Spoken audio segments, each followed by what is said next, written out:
Good morning. সকালবেলা এক cup liquor চা দিয়ে আজকে দিনটা শুরু করলাম। চা খেয়ে চলে গেছি সংসারের কাজে রান্নাবান্না করতে। রান্নাবান্না হয়ে গেছে, এখন একটু চুলে তেল মাখবো, তারপরে চুলটাকে একটু শ্যাম্পু করবো সেই জন্য। তো স্নান টান করে আমি চলে এসেছি, এখন একটু হেয়ার সিরাম দিচ্ছি। চুলের যত্নটা আমাদের সবারই খুব প্রয়োজন।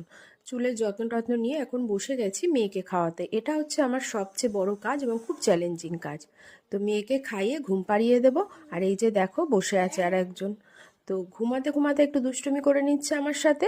তারপরে ঘড়িতে রাত্রি 9:30 বেজে গেছে, চলে এসেছি রাতের ডিনারে ছিল মুড়ি আর শসা পেঁয়াজ টমেটো বাদাম।